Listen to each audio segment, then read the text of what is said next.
नमस्कार मित्रों, आप सभी का स्वागत है आपके अपने चैनल रेडी स्टडी गो में। मेरा नाम है खुशवंत सिंह। मैं आपको पढ़ाता हूँ इंडियन पॉलिटी। तो हमने कल पढ़ा था भारत के राज्य और उसके क्षेत्र।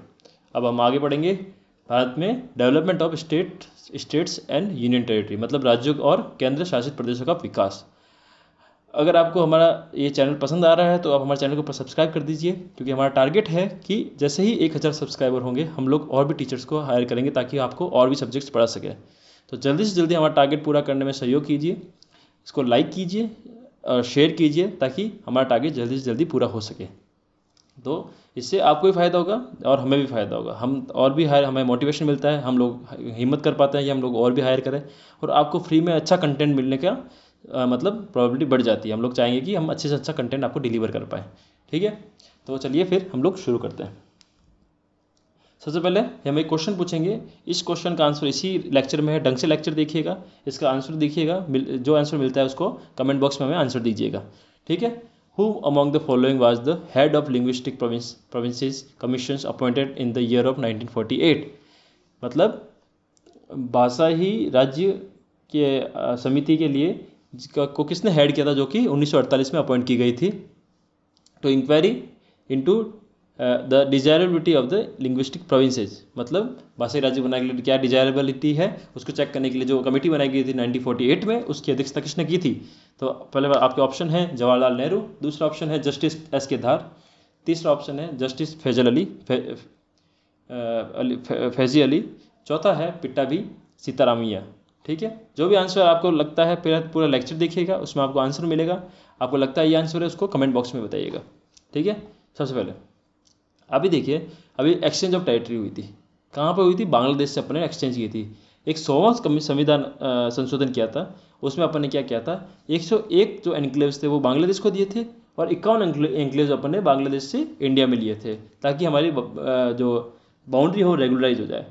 वो अनरेगुलर बाउंड्री थी, दिक्कतें आ रही थी। कुछ एनक्लेव्स थे जो अपने बांग्लादेश के अंदर पड़ रहे थे, और कुछ एनक्लेव्स थे उनके जो अपने अंदर पड़ रहे थे, ताकि इससे वहाँ पे सारी फैसिलिटीज़ जैसे इलेक्ट्रिसिटी, पानी, रोड, ये सब पहुँचाने में दिक्कतें आ रही थी। तो हमने एक एग्रीमेंट किया, और इस एग्रीमेंट के बाद अमेंडमेंट किया। उसके बाद हम लोगों ने ये कदम उठाया था। ये कौन सा अमेंडमेंट था? 100वां कॉन्स्टिट्यूशनल अमेंडमेंट 2015 में, 2015।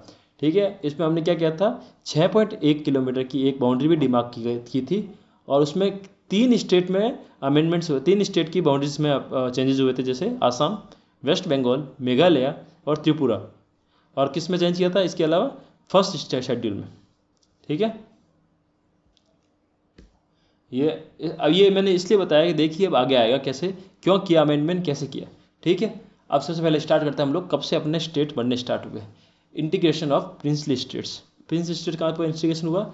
द इंडियन इंडिपेंडेंस एक्ट के अनुसार जो प्रिंसली स्टेट है उनके पास 3 ऑप्शन थे। एक तो पाकिस्तान में मिल जाओ, या इंडिया में मिल जाओ, या फिर इंडिपेंडेंट रहो। उसमें उस समय क्या हुआ कि जब 552 प्रिंसली स्टेट थे टोटल, जो अपनी उसमें से जो अपने बाउंड्री के अंदर आ रहे थे, उसमें से 549 तो अपने इंडिया को ज्वाइन कर लिया था, लेकिन 3 जो स्टेट से वो नाटक कर रहे थे, जैसे हैदराबाद, जूनागढ़ और कश्मीर। फिर उस समय ये हुआ था, तो फिर उसको हमने अपने किसी को क्या बोलते हैं, रेफरेंडम के द्वारा अंदर किया, किसी को पुलिस एक्शन के द्वारा अंदर किया। जैसे जूनागढ़ को रेफरेंडम के द्वारा, जो हैदराबाद उसको पुलिस एक्शन के द्वारा अपन ने उसमें किया, एक्वायर किया। और कश्मीर को जो राजा ने साइन किया था, इंस्ट्रूमेंट ऑफ, ऐसा कुछ बोलता है, इंस्ट्रूमेंट था, उसको साइन किया था, वहाँ से हमने इसको एक्वायर किया था। ठीक है। ये आगे जाके आपसे जुड़ेंगे कैसे कैसे क्या हुआ था। ठीक है। 1950 में क्या हुआ, उसके बाद 1950 में हमने जो स्टेट्स बनाए उनको 4 भागों में डिवाइड किया।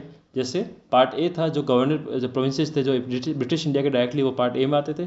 पार्ट बी थे जो 9 प्रिंसली स्टेट थे और जिसके लेजिस्लेचर पहले से बनी हुई थी, वो बी में आते थे।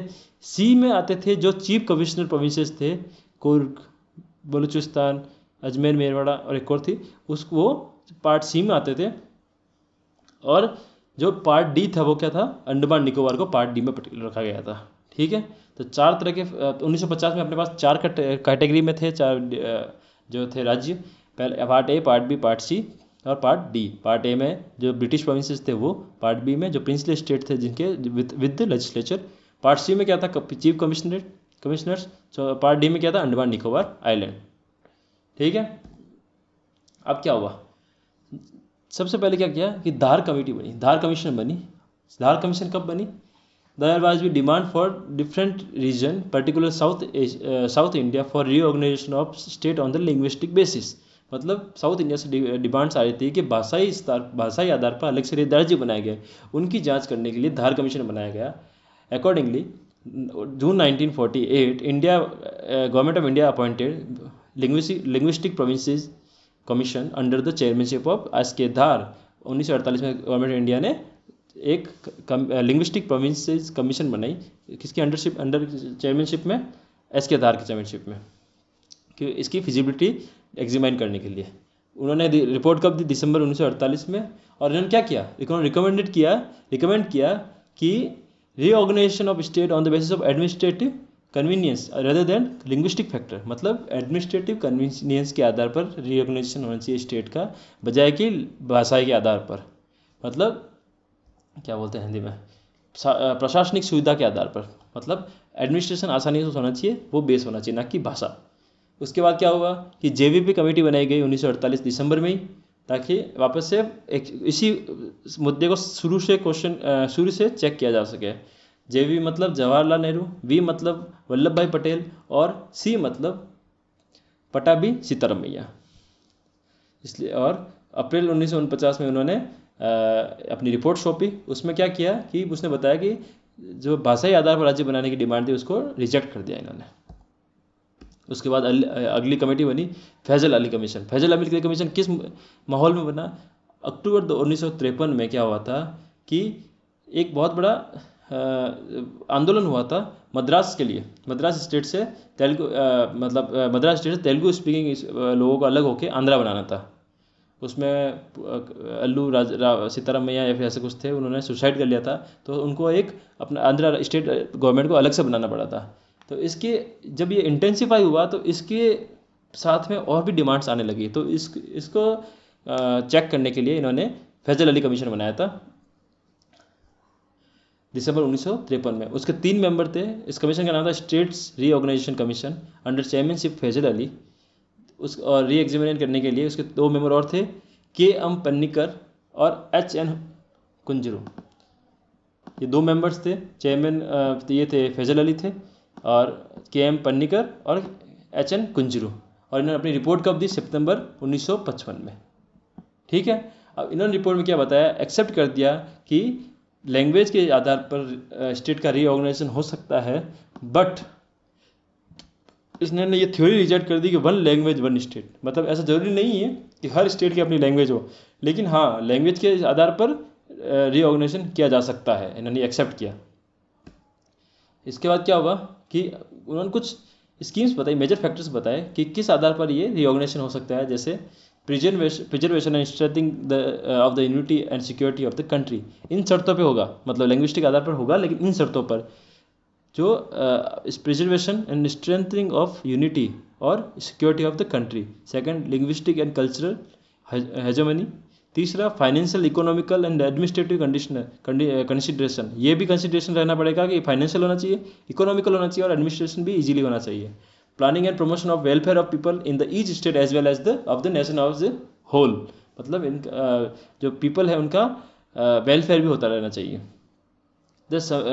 और कमीशन ने एक और सजेशन दिया था कि जो 4 फोल्ड में क्लासिफिकेशन है इसको हटा के 2 फोल्ड में कर दिया जाए। ठीक है। इससे क्या हुआ कि हमारे पास बन गए 16 स्टेट बने और 3 सेंट्रल एडमिनिस्ट्रेटेड टेरिटरीज बन गई। ठीक है। अब इसकी जो रिकमेंडेशन मिली उसको हमने लागू किया कि as a state reorganisation act 1956 और 7th कॉन्स्टिट्यूशनल अमेंडमेंट एक्ट 1956। इससे हमने क्या बनाए, 14 स्टेट बनाए और 6 यूनियन टेरिटरी बनाई 1 नवंबर 1956 को स्टेट रीऑर्गेनाइजेशन एक्ट के तहत। ठीक है। इन्होंने तो रिकमेंड की थी 16 स्टेट और 3 सेंट्रली एडमिनिस्ट्रेटेड टेरिटरीज, बट हमने स्टेट रीऑर्गेनाइजेशन एक्ट लेके आए और 7th कॉन्स्टिट्यूशनल अमेंडमेंट 1956 में किया और 14 राज्य बनाए और 6 केंद्र शासित प्रदेश बनाए। 1 नवंबर 1956 को ये स्थिति थी। ठीक है, ये ऐसे हमने इनको सबको रीऑर्गेनाइज किया। हम जैसे जैसे आगे बढ़ते, आपको पता है तब 28 स्टेट हो गए, यूनियन टेरिटरीज हो गई। जम्मू कश्मीर के बाद 28 स्टेट, पहले 29 थे, जम्मू कश्मीर के बाद 28 स्टेट हो गए अब, और खूब सारी यूनियन टेरिटरी हो गई। ये कैसे हुआ, क्या हुआ, हम अगले लेक्चर में पढ़ेंगे। अभी तक आपको अगर पसंद आया है तो इस चैनल को सब्सक्राइब कर दीजिए, इस वीडियो को लाइक कर दीजिए, अपने दोस्तों के पास साथ शेयर कीजिए, ताकि हमें और मोटिवेशन मिले और भी काम कर पाए। हमारा 1000 सब्सक्राइबर जल्दी से जल्दी पूरे कीजिए, ताकि हम लोग और भी फैकल्टी ले पाए। हमारे इस वीडियो को देखने के लिए बहुत बहुत धन्यवाद। आपने अपना कीमती समय दिया, इसके लिए भी बहुत बहुत धन्यवाद। हमारे साथ बने रहिए। जय हिंद, जय भारत, पीस।